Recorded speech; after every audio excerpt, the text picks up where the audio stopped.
There we go. Welcome.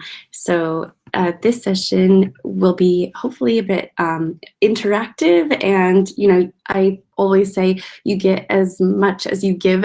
Kind of, putting yourself out there to try some new things. Some of the things you've been hearing about in other sessions today, we're actually going to have a hands-on experience and practice those things now. So my name's Jess Marsh. I work at Canopy.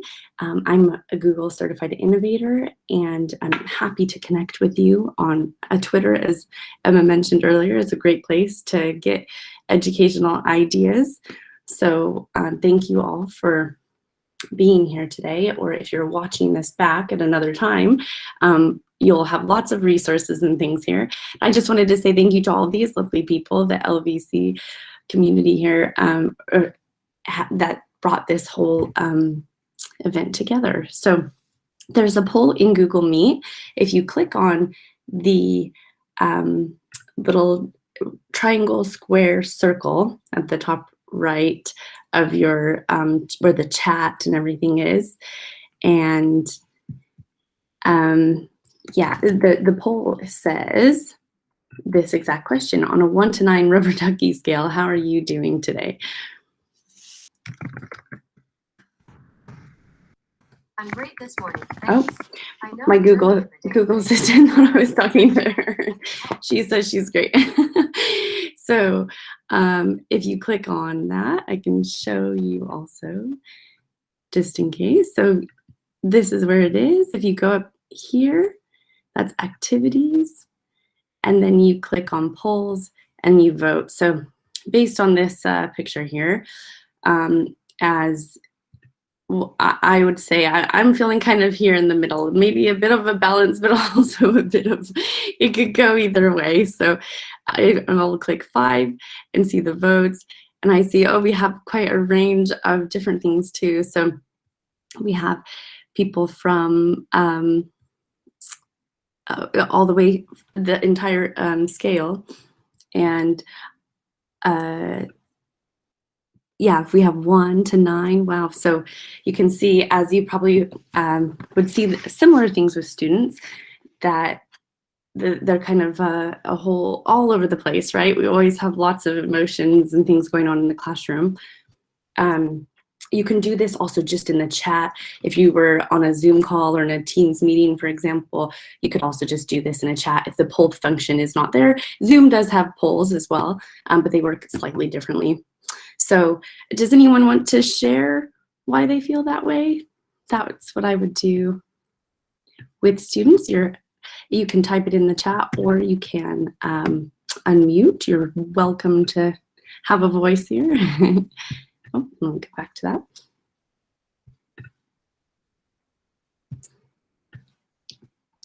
And Aline, I think it says, I'm overwhelmed. Yeah, I bet.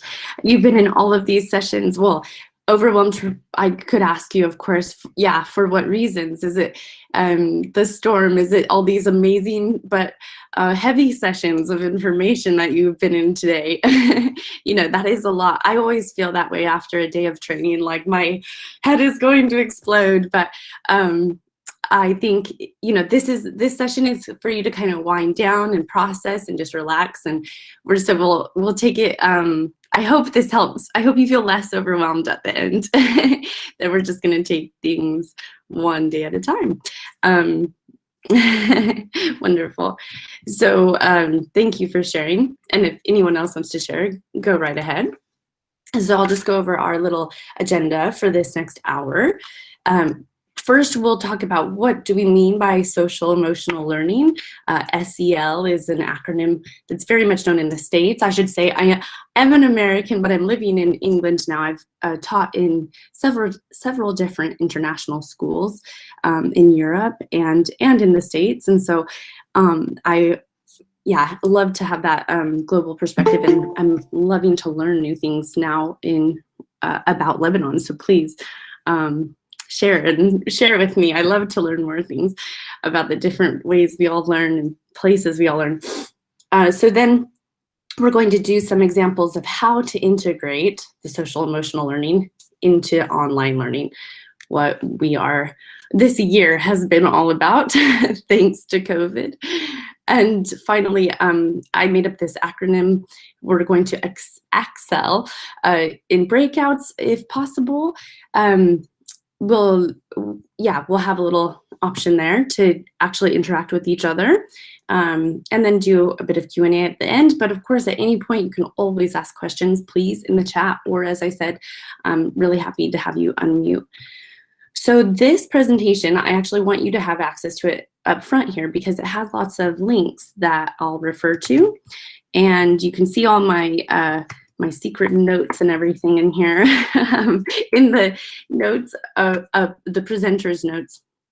You'll see lots of links and other suggestions of things that you can use. So it's basically just full of resources for you. And also it will be on the main site from where all the links to these presentations and this video will be as well. And I also just wanted to share this, the whole Teach from Anywhere site that Google has created this year in response to all of the troubles that we are facing in education. And it's full of great resources as well. So I just want to check back in the poll again to see if we have any more votes. We're still looking like we're kind of, all over the place, but definitely, some more, we have some social, emotional healing to do maybe. So let's talk about how we would do that. So social emotional learning is something that is unique to each, I think, context that we're talking about. It might look different in Lebanon versus in the UK or the US, but what is at the core of emotions is that we all have the same emotions. There are actually studies about it, that we have the same 6 or 7, argued by the researchers, basic universal emotions. And so, like you just told us in the poll, some students are going to come into your class on that really low end negative feelings and not be able to maybe rise to a learning ability level because they have those social emotional needs that need to be sorted out first. So we need to find a way to do that. And so here's a little bit of a usable minute video about how to fit this into the day. Oh, and I just realized I'll need to share in my screen here. So sorry, I'll need to share it in a tab so that you can actually hear the audio. I have too many tabs open. Here we go.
Okay, so maybe you saw some keywords on there that we'll talk about, like empathy and brain breaks, which we will do. And I love the brain superpowers, the ideas of the stop and think. And, even with secondary students, we can integrate those things just on a more mature level.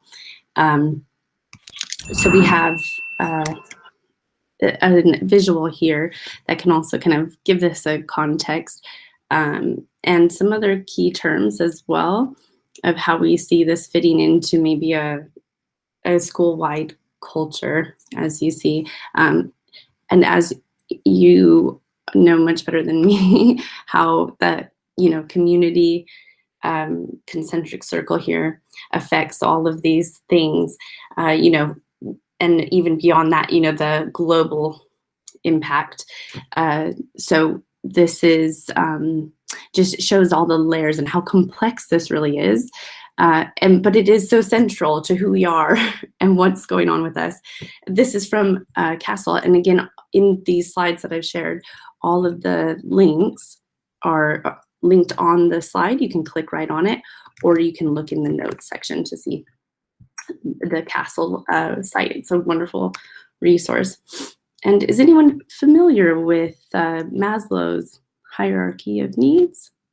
I'll just type his name in here. If you haven't heard of Maslow, this is a pyramid structure, of course, showing that, our basic basal needs are food, water, warmth, rest. As a human, that's what we need to survive. And then these other things and learning is included in, the higher levels there, are something that we can do once we have those other basic and psychological needs met. So when you have a student that comes into a lesson that's completely preoccupied with, a loss of someone in their family, or, they can't get connected due to their internet issues and all of those, needs in this area, they're going to have a very hard time focusing and learning and having epiphanies about information. So this is why we have to do something about the social emotional needs first. That's often what we want to do at the beginning of a lesson, a check-in, like I did with you with the rubber ducky scale. There's lots of ways to do those kinds of check-ins as well. And you want to kind of have a read on your students, because of course in this online environment, we can't see each other. I could have at least a visual from camera, but it's not quite the same as reading body language and, determining where everyone is at, where each child or adult is, or how they're feeling today. So these are the terms I will use, and you'll see throughout the presentation today.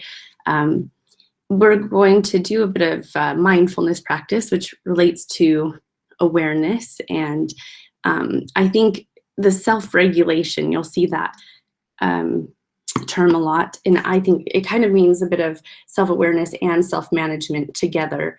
And how do we teach students to self-regulate? It starts with that awareness of self, and then how to also organize their feelings, respond, and address their feelings and their needs. And so some of those things we can do in a playful way. There's some brain break ideas there. And from that video, the usable minute video, they're actually defined in that website of how you can play these different games too. And we'll play some of them today. And then I think other key ideas, just as we're understanding social emotional learning, is to make sure we have an environment where it's a low affective filter, where the students don't feel that high stakes of like testing or quiz. Those are things that cause anxiety and stress naturally. So how can we lower the affective filters so students feel safe and welcome? And also then are able to engage and have a better attention span during lessons. I think it's really important to give students a voice. Like I said here, please feel free to type in the chat or unmute at any point, because it's important to feel like you can do that. And if you can't do that in a synchronous lesson like this, you could offer office hours or special times where you could meet, even if it's a phone call or a chat, a WhatsApp chat with your students, to just check in on a one-to-one basis. And then, of course, we're going to talk a bit about the integration of subjects because, like that video address, where do you fit it in when you have all these other things to do? It doesn't need to necessarily be an extra thing. It can be infused with what you're already doing. So let's look at that in integrating this in the social emotional learning with the online environment. This is our goal of where we want to be. So the sorry, I just wanted to, make sure. So here's the Pear Deck assignment here. Let me share that tab. I'll just show you kind of the back end of what a Pear Deck file looks like. So this is an example. I think Emma in her keynote this morning mentioned both Nearpod, Pear Deck, these kinds of interactive apps. They're simply free add-ons to Google Slides and Microsoft PowerPoint if you're using that. So you can download the add-on by going get add-on. So I already have it here. And that's as simple as it is. You go to add-on, Pear Deck, and open Pear Deck. So this is what it looks like. This is a template that Pear Deck made for social emotional learning. And I've left it as it is and linked it for you so you can duplicate this and you adapt it for your own purposes. But it has some great visuals. And so when you click Start Lesson, you'll see this. And I will give you this link. So if you'd like to play along, you can do this in another tab on your computer, or if you have a phone available, you can do that too. You can go to joinpd.com and then just type in those 6 characters. It has a funny sentence here related for it.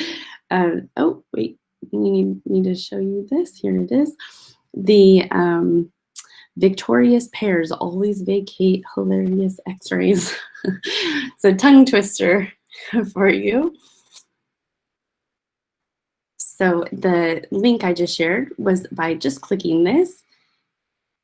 And I see a student has connected. Awesome. I'll just wait a moment for as many people to connect as possible. You can use that link in the chat as well, in the Meet chat.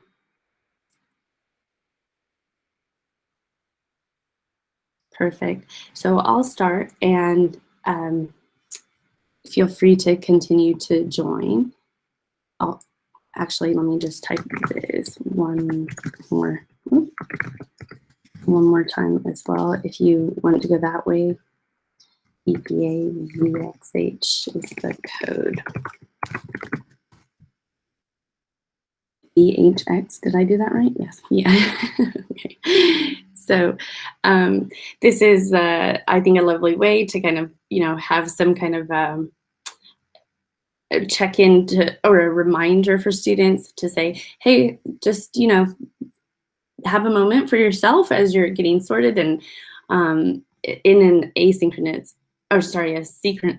environment like this, where we're going to connect soon, but just kind of calming yourself. And you could actually put this at the beginning of an asynchronous video as well if you were having the students watch it back, like some of you will be. So this is what I'd like to have you have a play with. You can draw, and everyone will have their own slide.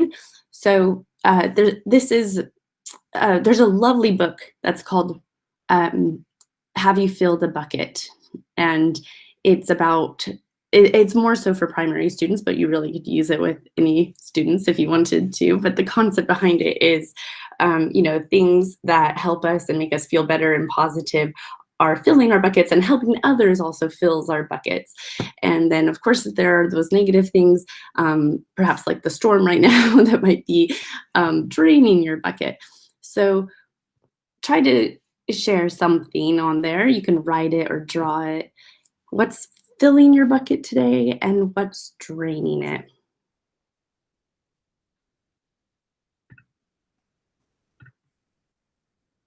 And then as a teacher, I can see the responses here. Let me show you the grid layout. So I can see what the students are doing in real time as they're working on things. So, and I see a couple of students haven't started yet. And I see, oh, there we go, someone's working on it. And then you can go back to the overlaid layout at any point to just focus on one. If you wanted to show that, reading, someone's sharing, thank you, beautiful. And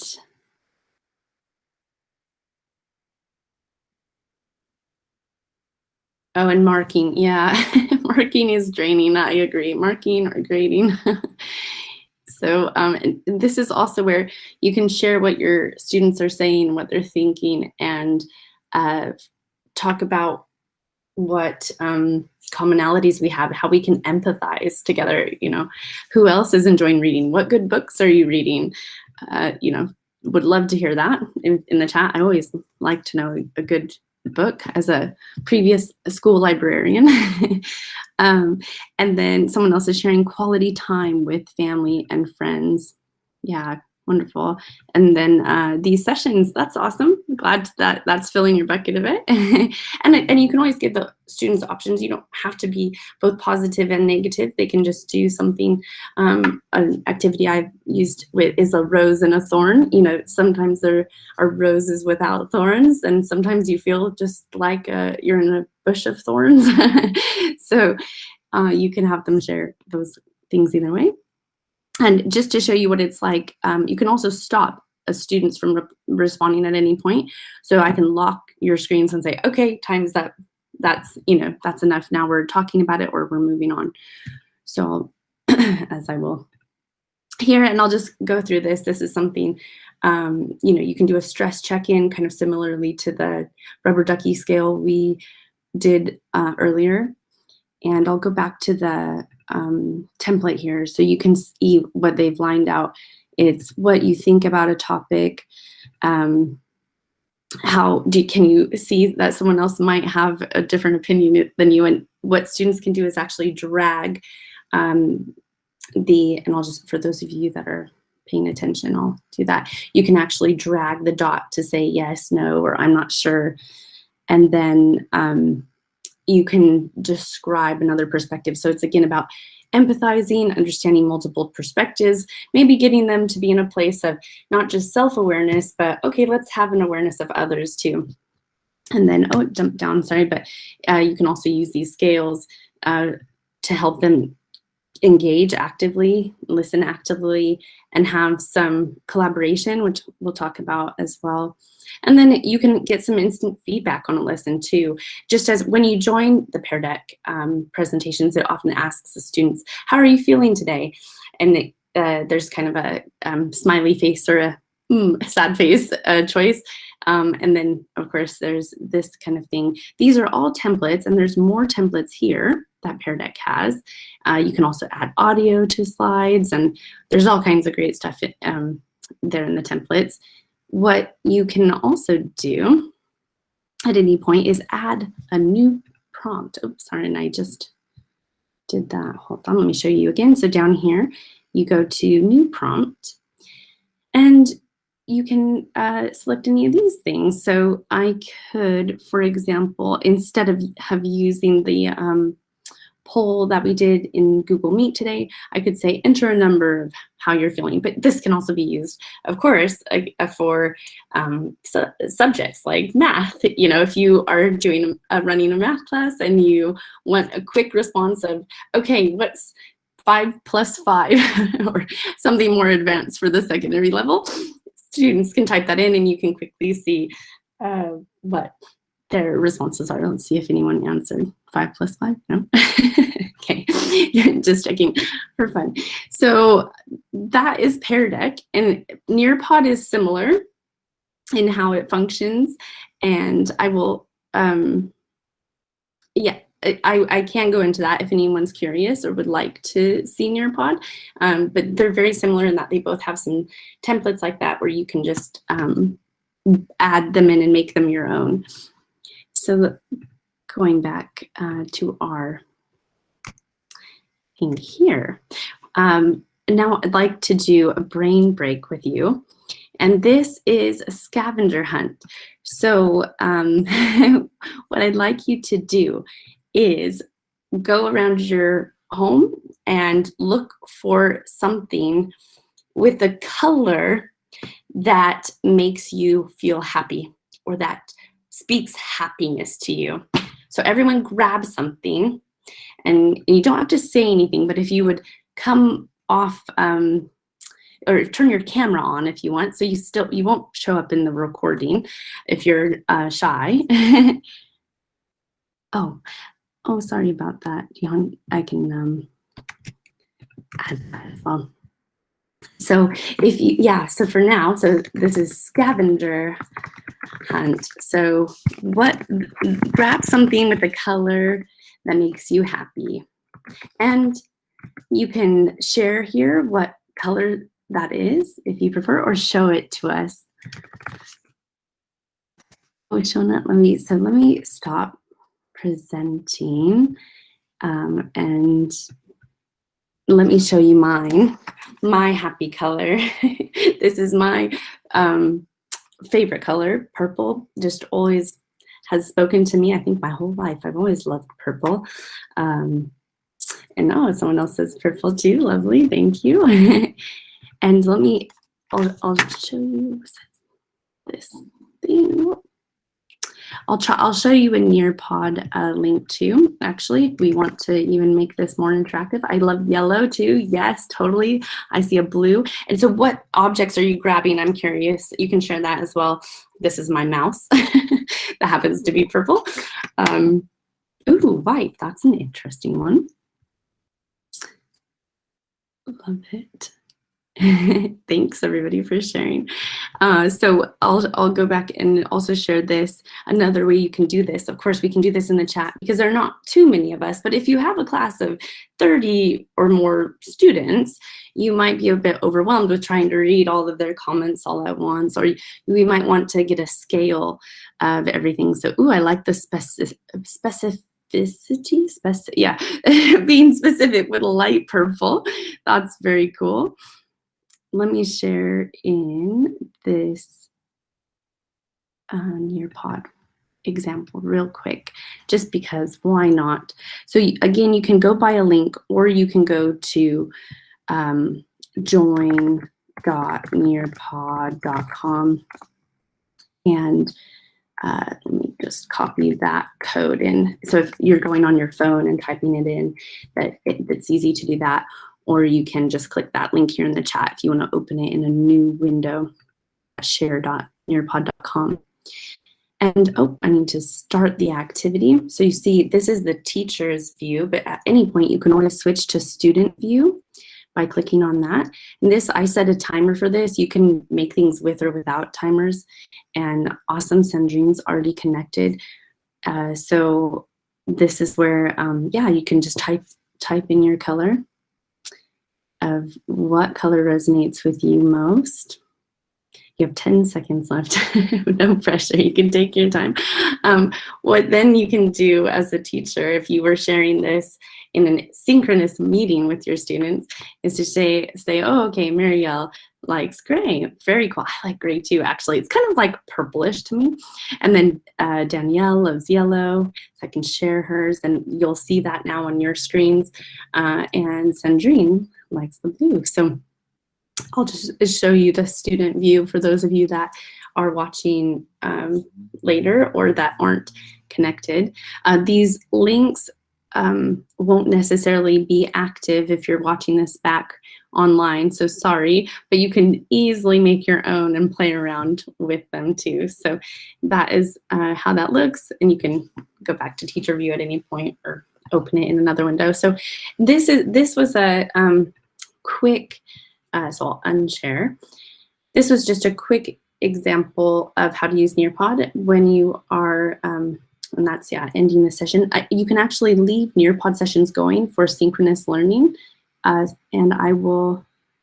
then you can find the reports as well. So at any point, you can get a whole detailed report of how your students did. So you can actually keep records of their social emotional check-ins. For example, if you did that through Nearpod and saw, okay, on Monday, this student was feeling low and they're still feeling low on Wednesday and Friday, and every time we're meeting, so you can kind of keep a record, or well, an actual record of that emotional state. So this is what the back end of Nearpod looks like when you're logged in. And what I shared there was just a quick launch. That was just an open-ended question with the timer. But like the Collaborate board is also a really nice piece where students can, brainstorm there together, kind of like a jam board, some more things you can do with that. So again, quick launch is a great, like if you're in the lesson already, here you go. And students can even download the apps and things to make it quicker if you're using those things regularly. So please feel free to ask any questions. So now that brain break, that, oh, just saw one, sorry. Oh, sorry for the internet. Yeah, you can empathize with your students. That they're like, I'm trying to connect, but I can't. And the students can only see each other's answers if you allow that, if you want that to be the case. So if you're not sharing your screen, like I'm not, there's no way for them to see that. And even if you're sharing your screen, you can share it in another tab so that you're only seeing those things, and you can choose that on and off, share, unshare, share, unshare. That can be with anything. Oh, sorry, Gihanna, if you just joined us again, all that you need to do is think of another color. So we just thought of the colors that make us happy. Now, what colors make you unhappy? What color speaks anxiety to you? What color, is just something that you are, not attracted to at all, I guess is the question. So let me go back. Ooh. And for those of you that haven't answered that, go ahead and you can also type that in the chat on, let me put the link again for Nearpod if you'd like to type it here, or you can just type it here in the chat, whatever is easiest for you. If you're on your phone or mobile, you can also use that. At least you can still kind of stay connected with us. If your computer isn't working, you could still try by your phones to at least follow along in the Pear Deck or Nearpod lessons. That is a great kind of workaround when there are internet issues. Often our mobile connections work better than the Wi-Fi, right? Or that's how it is when I've been in, most countries, like in Myanmar, I know, for example, their mobile phone service is great, but it's so hard to find Wi-Fi anywhere. So yeah, definitely let me know if you're having any other trouble. But so yeah, what is a color that stresses you out? So an unhappy color, a color that causes anxiety, or just makes you feel like that. That very technical term there. Okay, so Danielle says brown. Yeah, thank you for sharing. And I think Shona and Fatima have joined. You can feel free to respond on the Nearpod as well, if you'd like to try it out.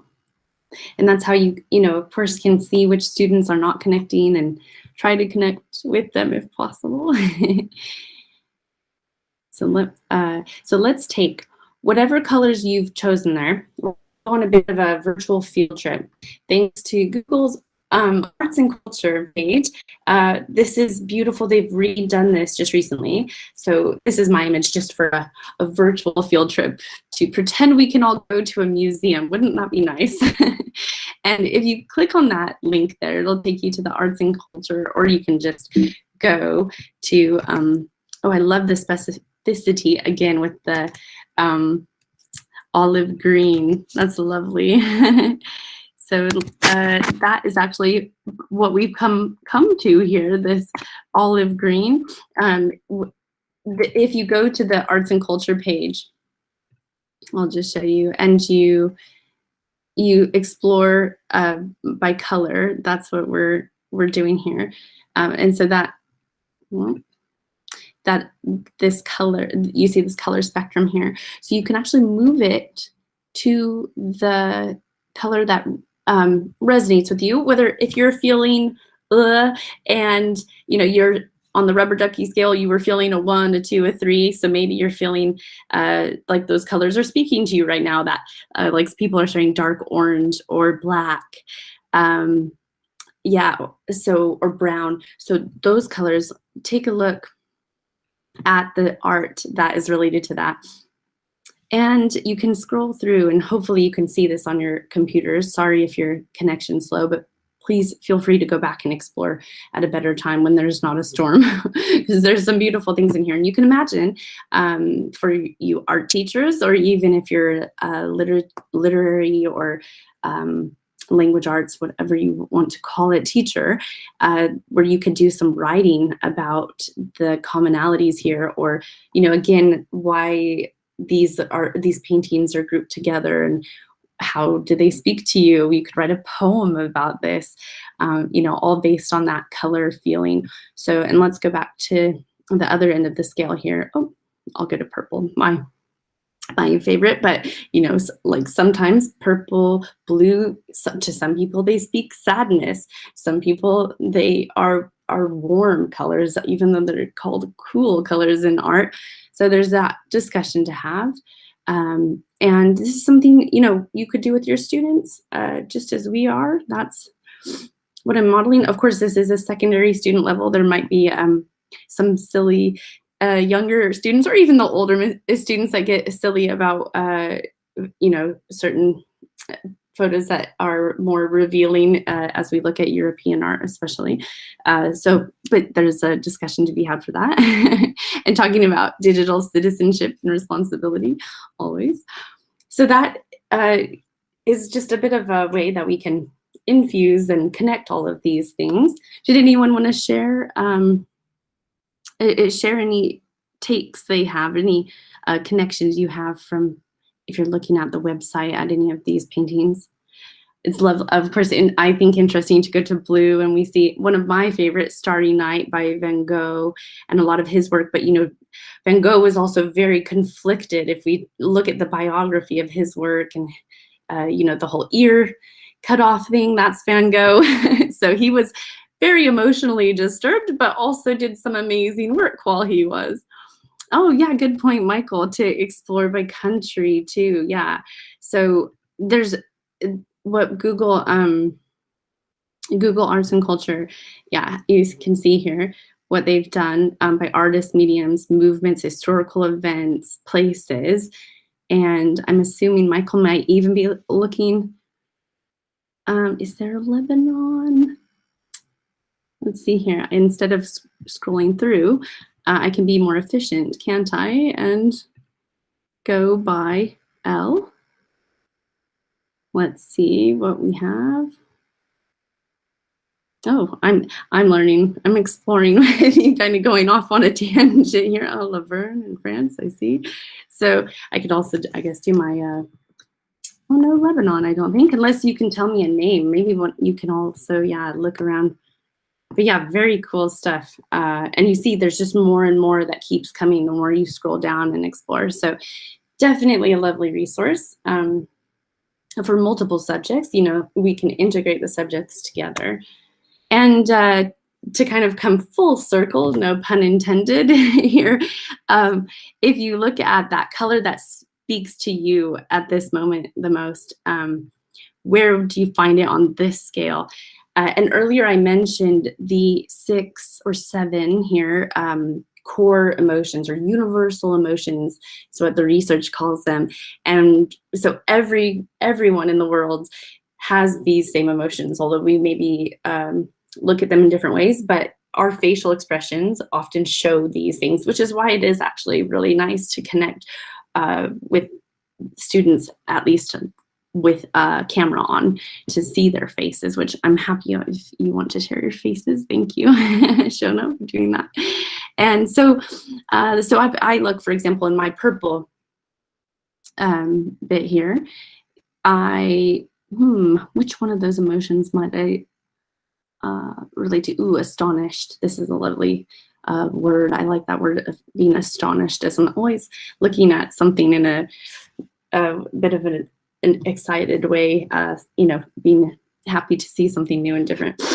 So that is for you. Again, you can click on that. It's a color wheel. And so for this last bit here, I'd love to do, and I'm not sure if Andy is still here to try the breakout rooms. Are you there, Andy? I don't know. If not, yes. How many rooms did you want? Oh yeah. Can you do 3, please? And we'll have one stay here in the main room. So you want 3 rooms? Yeah, while he does that, I just want you to choose a card. So everybody, can you just type in the chat there? Actually, no, let me give you the letters. A, C, C, E. So type which of those kind of icons and terms connects with you. So that'll be how you get sorted. If you don't choose, you have to stay here with me.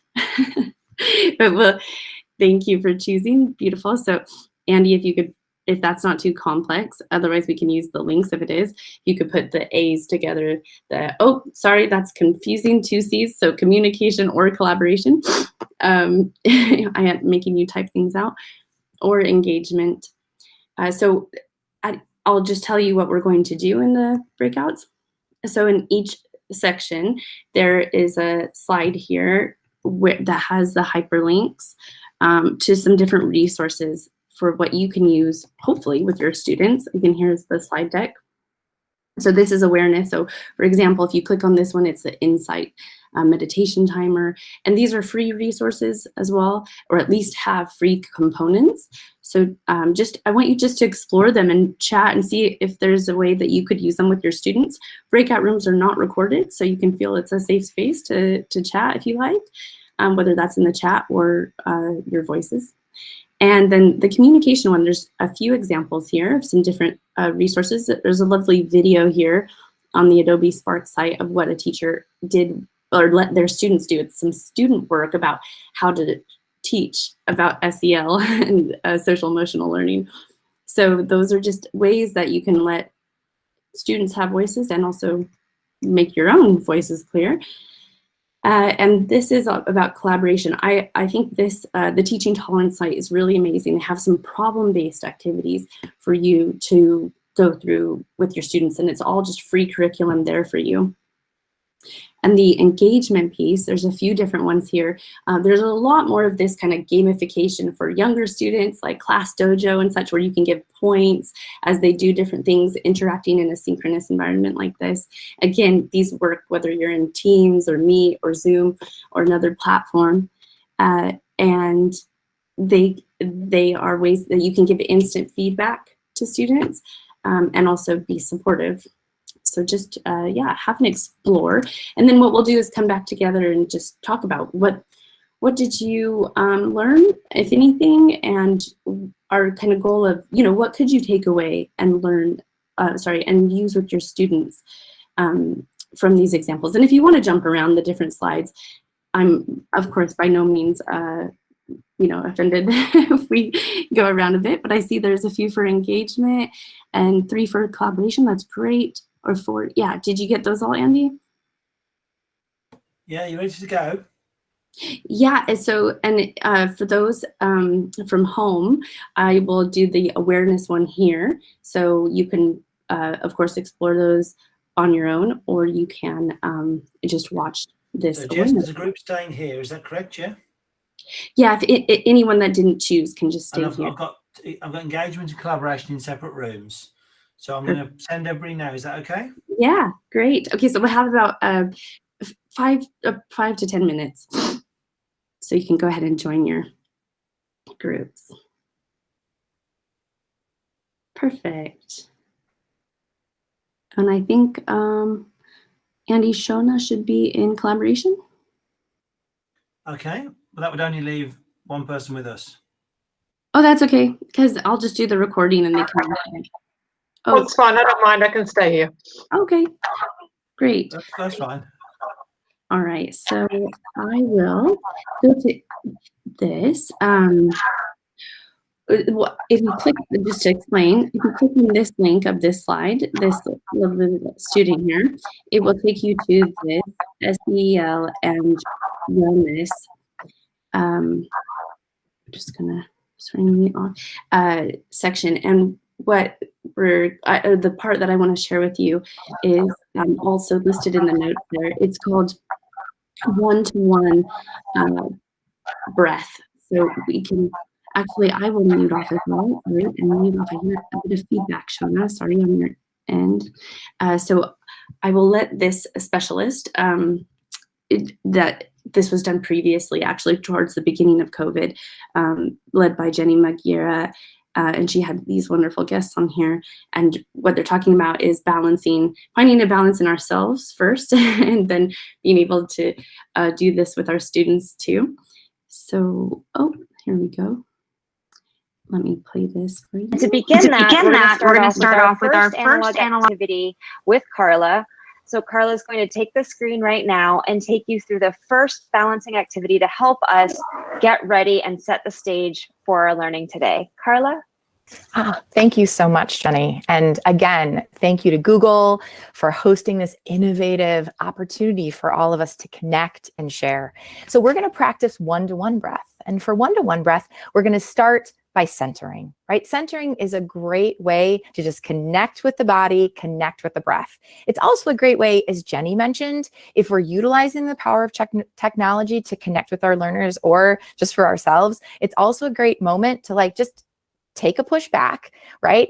And connect. And so what we're going to do is we're going to find our feet. I like to stomp, stomp, stomp. So I'm stomping the feet. We're going to roll the shoulders back 3 times. 1, 2, 3. And then we're going to roll the shoulders forward 3 times. 1, 2, 3. Now there's always a question here with these mindfulness activities. Do I have to close my eyes, right? And what we want to make sure that we do is we want to make sure that we engage in trauma-informed, culturally responsive practices here. And so does it feel safe for me? Will it feel safe for my students if I mandate closing the eyes? And that answer often is no, right? And so we can close our eyes, sure, or we can opt to pick a spot to focus on. So for me, I'm looking across the room at my favorite Josh Ritter CD, right? And I'm just gonna focus my gaze on that CD right now. I know everyone's like, CDs, really, lady? I know, he signed it. He signed it 10 years ago, so we're keeping it, right?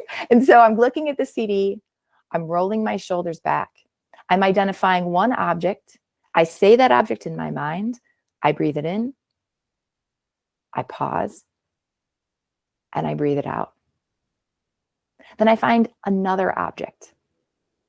In this case, it's a David Sedaris book.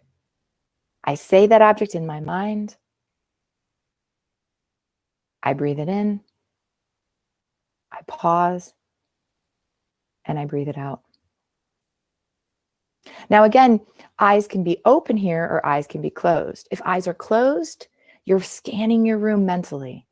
You're picturing different objects, table, chair, book. So finding 2 more objects now, inhaling or exhaling, inhaling, and exhaling. Now, if your eyes were closed, you're going to open them. And we're simply going to notice our experience in this activity. As Jenny mentioned, we're aligning all these strategies to the CASEL standards, and the bedrock of all social emotional learning frameworks, whether you use CASELs or not, is self-awareness. Self-awareness, because we know that if we're asking. Sorry, the breakout rooms, they're exploring those other terms. Yes, how long are they in there for, Jess? Oh, how long? Oh, just about 5 minutes total. Thank you. Just when Sorry to interrupt. Yeah, no problem. Asking our students to self-regulate, then we need them to first build awareness of that behavior that we're asking them to regulate. Now, so often we cue our students to regulate a behavior when they're already dysregulated themselves, right? Like, why did you just do that? My students would look at me and say, I don't know, Miss T. And so instead of moving in to that intellectual brain, we ask our students or ourselves to pause, identify objects, breathe, name them, breathe them in, breathe them out. Name them, breathe them in, breathe them out. So then we're focused and ready to go. Again, the option to close eyes or open eyes is yours. Thank you. Thank you, Carla. So let's take a look at the steps that Carla had. So we're back at the slide and we're taking a look at what Carla said. As we have always done with these EDU on airs, these slides are going to be. So just to see there, those steps are something you can, again, do with your students. You can do it as a brain break in the middle of a lesson. You can do it at the beginning to kind of have everyone center and focus, or you could do it at the end before you want them to be reflective and you know, get into a clear-minded space, which is actually more so what I'm asking everyone to do. Does anyone want to share what they noticed, or you should type it in the chat? My objects that I looked at were a candle, my Google Innovator water bottle, and a plant. That was what I chose to focus on. It's an interesting practice. Anyway, and feel free to share your things in the chat as well if you want to share what you physically noticed, or what you noticed in terms of sensations in your body. Since this is a breakout, technically, I know it's the recorded bit, but does anyone want to share?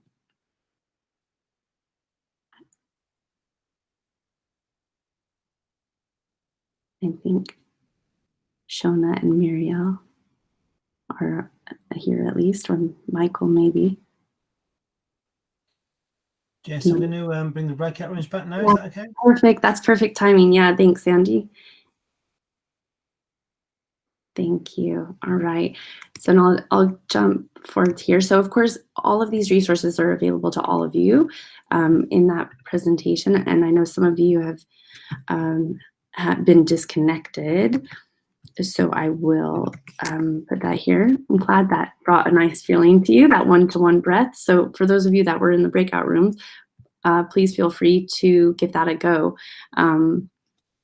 It's a lovely little quick check-in awareness strategy, and nice to do before we ask ourselves or students to do learning. So did anyone learn anything in the breakouts from each other or from the slides? Did you see any new apps that grabbed your attention that you could potentially use with your students? And I think some of us are still coming back from the breakout. So I was just asking, any takeaways, any KWL, and also in Pear Deck, they have this as a great KWL chart. I could also use Pear Deck to ask people to interact there. Oh, and someone just said Pear Deck. Perfect. Glad that you can use that, Marielle. Yeah, these are things, you know, they're free. They're easy to use. All you have to do is have a Google account mainly, or an email, sign up with an email of some sort, and then you can use them with your students. Any others? What other things will you want to take away?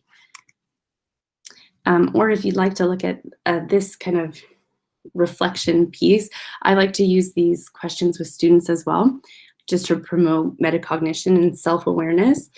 So if you could cut something out of your day, what would it be? Like, I bet some of you would like to cut out the issues with the internet. And what part of your week or day, you know, you can alter it, of course, would you like to save? And there's a little old floppy disk for those of you that remember what those are, or a piggy bank, or whatever cultural symbol would be clear to your students. You know, what does saving mean? Maybe a safe for money, or how. I love asking this: how can you sum up your learning or tie it up with a nice bow? That is kind of a check for me as a teacher to see, did my students understand or get what I wanted them to, and reflecting on my own teaching so I know what to do better for next time. And what connections can you make? That's also where I can see students taking things to another level. You know, for example, the art and culture, you know, if they can start to see those connections throughout the lessons or to different lessons that are taught by other people as well. I would love to hear that. Or even connections to books or movies or things that they are consuming in other ways.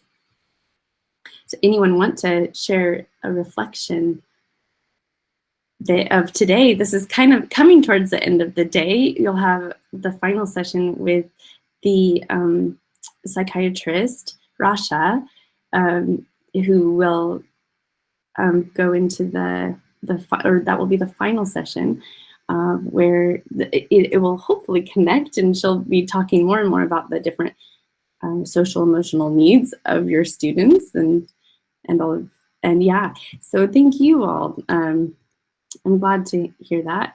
Oh, and if we have time, yeah, I'll come back to this video too. It's a nice way of like positive reinforcement.